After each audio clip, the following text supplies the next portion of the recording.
China lied about its population, not by thousands, not by millions, by over 100 million people. That's not a typo. Beijing fabricated enough people to fill a country the size of Japan. And now the truth is collapsing faster than its skyline. At exactly 3:25 p.m. on August 27, 2021, 15 empty skyscrapers in Kunming were leveled in a single demolition.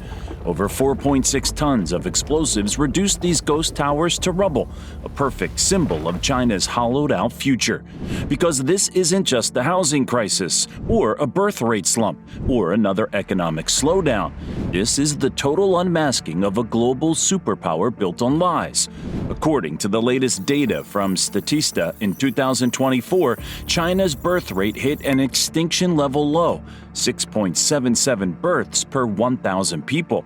That's fewer babies than funerals, around 60 to 80 million empty apartments, skyrocketing youth unemployment, a shrinking workforce, an aging population with inadequate pension support.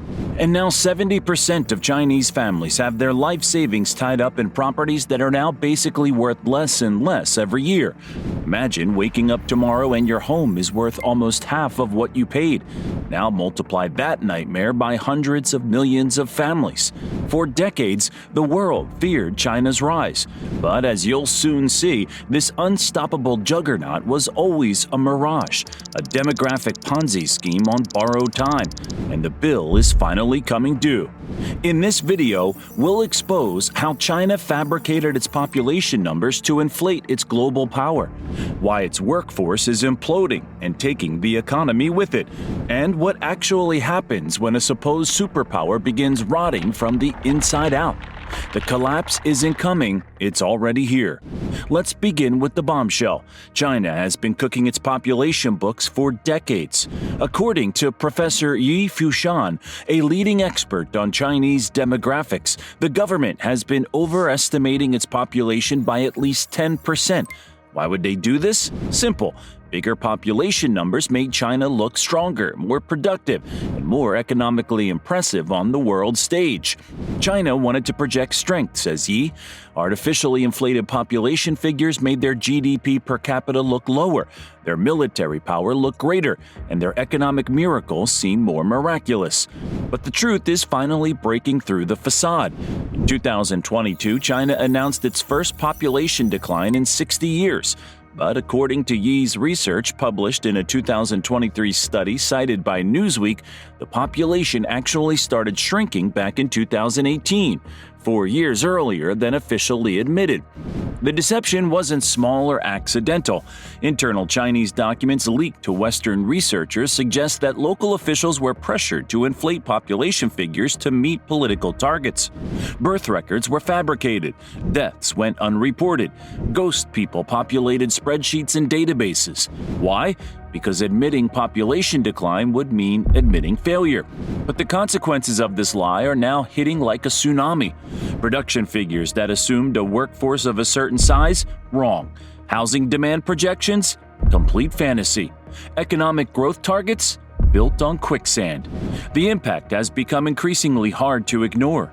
While Beijing continues to project confidence, setting a 2025 GDP growth target of around 5%, most international forecasts paint a more sobering picture, anticipating growth closer to 4 to 4.7%. Long-term projections are even lower, with many analysts expecting China's average growth to dip into the 3% range by the end of the decade. That growing gap between what Beijing promises and what actually happens, it's not just a red flag, it's a siren. More and more experts are calling out the cracks in China's economic fairy tale. But this deception goes far beyond just doctored spreadsheets and faked statistics. And that's where this story becomes a nightmare. Here's something you won't believe. China's birth rate is now lower than Japan's, a country notorious for its demographic crisis. Recent data from Statista shows China recorded just 6.77 births per 1,000 people in 2024, nearly 50% below replacement level. For context, a healthy society needs about 2.1 children per woman just to maintain its population. China isn't even close, and this isn't just a blip. The macro trends data paints a shocking picture. After decades of slowing growth, China's population has now entered negative territory, shrinking by 0.03% in 2024 and continuing to accelerate downward. The annual percentage change graph shows a clear, dramatic decline that demographers project will only worsen. But didn't China end its infamous one-child policy, you might ask? They did in 2016, and absolutely nothing changed. The government expected a baby boom. Instead, they got a baby bust. Young Chinese couples took a hard look at sky-high housing costs, brutal work hours, and expensive education requirements and said, no thanks. The situation is so dire that the Chinese government has implemented increasingly desperate measures to boost birth rates. In major cities like Shanghai, they've introduced baby bonuses of up to 10,000 yuan, about $1,400. They've created tax incentives for families with multiple children. They've even launched propaganda campaigns with slogans like "Marriage and reproduction are family responsibilities." None of it is working. As Bloomberg reported in early 2024, China's birth rate continued falling even after couples were allowed to have up to 3 children. But hold on, it gets even worse. According to projections from Visual Capitalist, China's population could shrink by half by 2100, dropping from 1.3 billion to around 600 million. That's losing the entire population of North America in just 75 years. The prestigious Shanghai Academy of Social Sciences put it in even starker terms in their 2023 report. China's demographic collapse is not a future event, but a present reality, moving at an accelerating pace. Think of it this way. China spent decades brutally enforcing a policy to have fewer babies. It worked so well that now, when they desperately need children, they can't convince their population to have them. A Chinese demographer who requested anonymity told the Taipei Times the one-child policy fundamentally altered the cultural understanding of family size. You can't undo that with policy changes. And this is where China's economic house of cards begins to collapse. Here's a fact that should terrify Beijing. China's working-age population peaked back in 2015 and has been shrinking ever since. Let that sink in. For nearly a decade, the engine of China's economic miracle has been losing power. According to research from China Briefing, by 2050, China will have 200 million fewer workers. That's more than the entire U.S. workforce gone. This workforce collapse is already causing severe labor shortages in key industries. Factory owners in Guangdong and Zhejiang provinces report having to raise wages by 30 to 40% just to attract basic assembly line workers. That's destroying China's competitive edge as the world's low-cost manufacturer. But that's just the beginning of the nightmare. China is facing a demographic time bomb that no country has ever successfully diffused, getting old before getting rich. Right now, about 14% of China's population is over 65. But by 2040, that number will explode to nearly 30%, almost 1 in 3 people. Imagine a country with more grandparents than workers. The cost of this aging crisis is staggering. According to projections cited by Bloomberg, China faces a looming pension crisis as its rapidly aging population threatens to overwhelm the system within the next decade. Xi Jinping himself acknowledged the severity in a rare moment of candor during a 2023 closed-door meeting with Communist Party officials, reportedly saying, "The demographic situation has become the most significant hidden danger to national security."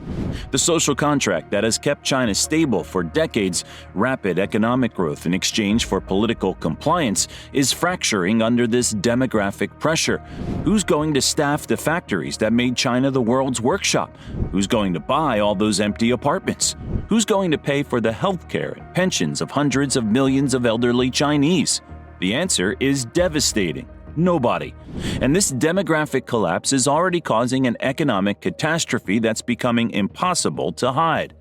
If you've ever wondered what a $5.30 trillion real estate bubble looks like when it pops, just look at China right now. For decades, China built its economy on a simple principle: construct more apartments and people will buy them. not to live in, but as investments. The numbers are mind-blowing. Residential real estate makes up nearly 70% of household wealth in China, compared to just 34% in the United States. When housing prices fall in China, they don't just hurt homeowners, they wipe out entire family fortunes. And falling they are. According to Bloomberg data, Chinese housing prices have dropped for 36 consecutive months as of early 2024. Major developers like Evergrande have collapsed under the weight of more than $300 billion in debt. The domino effect is staggering. Country Garden, once China's largest developer, defaulted on $11 billion in overseas debt in October 2023. Shimao Group, another giant, fell in January 2024. At least 50 major Chinese developers have now defaulted on their debts. These aren't just corporate bankruptcies, they're existential threats to the Chinese middle class. Millions of Chinese families have paid in full for apartments that will never be completed. Their life savings have vanished into concrete foundations that will never support actual homes. The protests have already begun. In over 100 cities across China, homebuyers have launched mortgage boycotts, refusing to pay loans on unfinished properties. Social media footage, quickly censored but impossible to completely suppress, shows crowds chanting, "Return our money," outside bank headquarters. And scattered across the country, ghost cities and vacant apartments as far as the eye can see. Entire metropolitan areas built for millions of residents stand virtually empty. The Yuzhapa Financial District in Tianjin, once touted as China's answer to Manhattan, remains largely vacant years after construction. According to Newsweek, despite its full skyline of office towers, wide boulevards, and dedicated subway station, it never attracted the residents and businesses it was designed for. Between 60 and 80 million empty apartments stand vacant across China. That's enough housing to accommodate the combined populations of the United Kingdom and Sweden, one apartment for every single citizen of both countries combined, all just sitting empty, collecting dust, and losing value by the day. But here's where things go completely off the rails. Here's a number that should keep you up at night: 300%.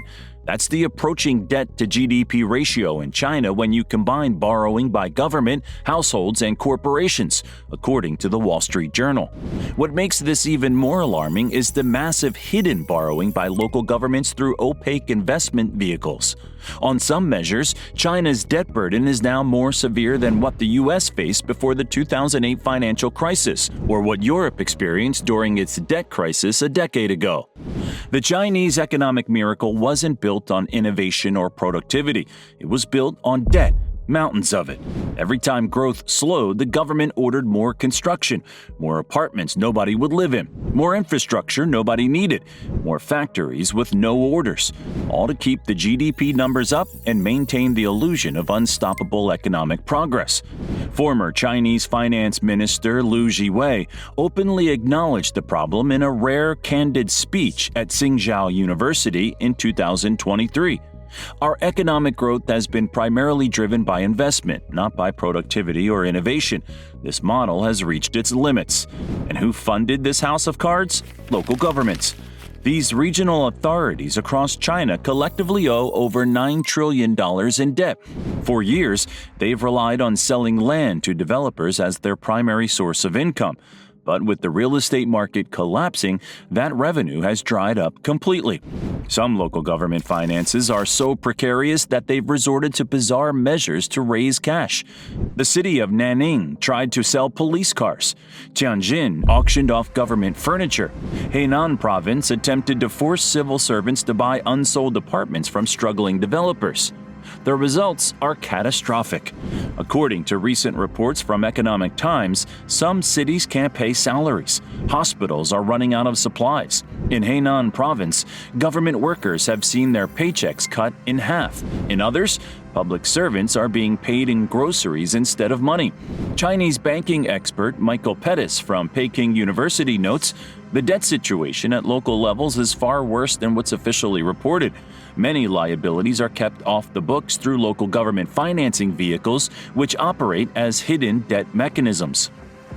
The debt problem is so severe that the central government had to take emergency action in January 2024, allowing local governments to swap high-interest debt for lower-interest bonds backed by Beijing. But this just shuffles the problem around. It doesn't solve the fundamental issue that the debt can never be repaid without continued growth that's no longer possible. This isn't some future crisis. It's happening right now. And right alongside this debt catastrophe comes another shocking development that proves how far China's economy has already rotted. China's youth unemployment hit a staggering 21% in 2023, so embarrassing that Beijing simply stopped publishing the numbers, according to Pew Research data. That's just the official figure.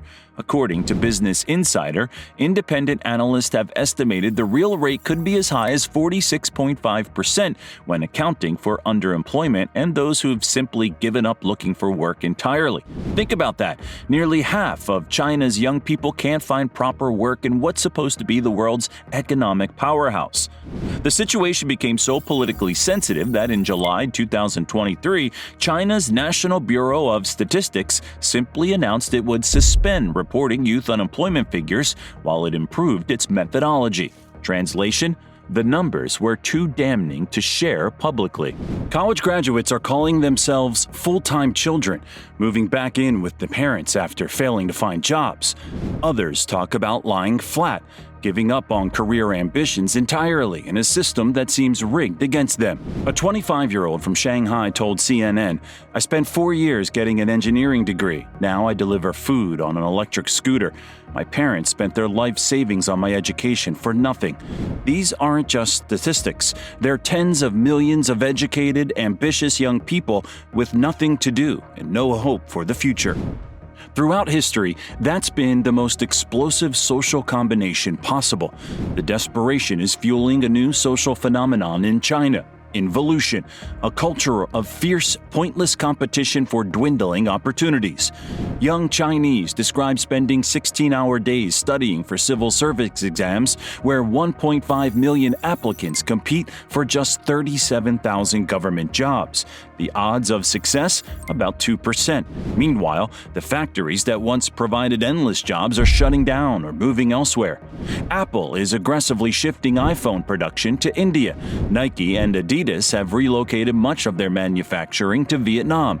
But these corporate moves are just the beginning of a much larger economic divorce. According to World Trade Organization forecasts, Chinese exports to the United States are expected to collapse by a staggering 77% in 2025, an unprecedented disruption to global trade patterns that will reverberate through both economies. The days of China as the world's factory are ending, says economist Damien Ma of the Paulson Institute. It's a structural shift accelerated by geopolitical tensions but fundamentally driven by China's own demographic and economic challenges. And as manufacturing flees, it reveals an even darker truth beneath the surface. What's truly terrifying about China's economic rot is that it's not just about money and jobs. The country is literally running out of the most fundamental resource of all. 90% of China's groundwater is polluted, according to environmental data from Our World Data. The Yellow River, which supports 160 million people, now runs dry for months each year. The North China Plain, home to 400 million people, faces water shortages so severe that experts question whether the region will remain habitable. China's water crisis is the most severe and complex in human history, says Dr. Zhang Jinfeng of the Chinese Academy of Sciences. The scale of the problem affects hundreds of millions of people and threatens the foundation of our industrial capacity. The statistics are apocalyptic. More than 400 Chinese cities suffer from permanent water shortages. Over 700 million people drink water contaminated with human or animal waste. In Beijing, the water table has dropped nearly 1,000 feet since the 1970s. The government's solution? The South to North Water Diversion Project, the largest water diversion project in world history, costing over $62 billion. But even this mega project can only address about 5% of northern China's water deficit. Without water, China's farms and factories will grind to a halt. Cities will become unlivable. No amount of economic policy or government intervention can create water where there is none. And let's not forget, this is a country that can't even feed itself. Despite having 20% of the world's population, China has just 7% of its arable land and imports 80% of its soybeans and huge quantities of other foods. A startling fact, China has less farmland per capita than Saudi Arabia. Think about that. A desert kingdom has 37.5% more arable land per person than the supposed agricultural powerhouse of Asia. The fragility of China's food supply was demonstrated dramatically during COVID lockdowns when residents of Shanghai, China's wealthiest and most cosmopolitan city, faced food shortages so severe that people were bartering luxury goods for basic groceries. A nation with a shrinking population, polluted water, dependence on imported food, and an economy built on lies is a nation on the brink of collapse. But what happens in China won't stay in China. You might be thinking, why should I care about China's problems? Because when the world's second largest economy and the manufacturing hub for everything from iPhones to antibiotics starts unraveling, the shockwaves will hit every corner of the globe. Global supply chains will collapse, price inflation will spike, financial markets will crash as Chinese investors pull out to cover domestic losses. China's economic problems represent the single largest threat to global economic stability today, warns former U.S. Treasury Secretary Larry Summers. The interconnections between China's economy and the rest of the world run deeper than most people realize. Consider this: China is the largest trading partner for over 120 countries. It controls 85% of global rare earth processing, critical for everything from smartphones to electric vehicles. It manufactures 80% of the world's solar panels and 76% of its lithium-ion batteries. If China's economy crashes, the cascade effects would be unprecedented. Commodities markets would collapse overnight as Chinese demand evaporates. Australia's mining industry, Brazil's agricultural exports, and Germany's luxury car sales would all suffer devastating blows. Even more concerning is what happens to the $784 billion in U.S. Treasury bonds held by China. If Chinese authorities needed to liquidate these holdings to manage domestic economic crises, American borrowing costs could spike overnight. But that's not even the most dangerous part of this unfolding disaster. What keeps military strategists up at night is Beijing's need for distraction. As China's internal problems mount, its external aggression has reached alarming levels. Military analysts have documented increasing naval activity in the South China Sea and a significant rise in military flights into Taiwan's air defense zone. The rhetoric from top officials has shifted from talk of peaceful reunification to increasingly aggressive posturing. It's the oldest trick in the authoritarian playbook. When the economy collapses, find an enemy to blame. When citizens start questioning their government, give them a foreign threat to fear instead. But here's what's truly terrifying. History shows that when authoritarian regimes face internal crises, they often look for external enemies to blame. China's increasing military aggression, territorial claims, and threats against Taiwan aren't happening in a vacuum. They're the desperate actions of a regime that knows its economic miracle is turning into a nightmare. There's a direct correlation between China's internal economic stress and its external belligerence, explains Dr. Elizabeth Economy of the Hoover Institution. The more pressure the Communist Party faces at home, the more it needs a foreign adversary to distract its population. And unlike previous global powers in decline, China has nuclear weapons, the world's largest military force with 2.035 million active personnel and a leadership structure that fears losing control more than anything else. The truth about China's population lie isn't just reshaping one country, it's rewriting the future of the entire world. The truth is undeniable. The China we've been told to fear was built on deception, not just propaganda aimed at the outside world, but a fundamental misrepresentation of its own economic and demographic reality. What we're witnessing is not just another downturn in a business cycle, it's the unraveling of the greatest economic mirage in modern history. Former Chinese Premier Li Keqiang inadvertently revealed this in a private conversation leaked to foreign diplomats, saying China's official GDP statistics were man-made and for for reference only. He personally relied on electricity consumption, rail cargo volume, and bank lending as more reliable indicators of China's true economic condition. By those measures, China's economy is already in deep trouble. The reality is that China's economic miracle ended years ago, says Dr. Michael Beckley of Tufts University. What we're seeing now is the lag between economic reality and global perception. China isn't rising. It's already rotting from within. Empty apartments worth trillions sitting vacant. Ghost cities built for millions with no residents. A workforce that's been shrinking for nearly a decade. Local governments so broke they're paying workers with groceries instead of money. The social instability this creates is Beijing's worst nightmare. The Communist Party's legitimacy rests almost entirely on delivering economic prosperity. When that vanishes, what's left? Xi Jinping seems to know the answer, which explains China's massive investment in surveillance and security technology. The regime now spends more on internal security than on its military, a telling statistic about what truly frightens Chinese leadership. This isn't some distant future threat. The collapse is happening right now, in real time, and the consequences will reshape our world. So what do you think? Is China's decline inevitable, or can Beijing somehow turn things around? And how will the truth about China's population lie affect global markets and security in the next decade? Let us know in the comments below. Now go check out 17 facts about China's collapse that seem fake but are 100% real. Or click this other video instead. And don't forget to subscribe for more videos that expose the shocking realities behind today's biggest global stories. Thanks for watching.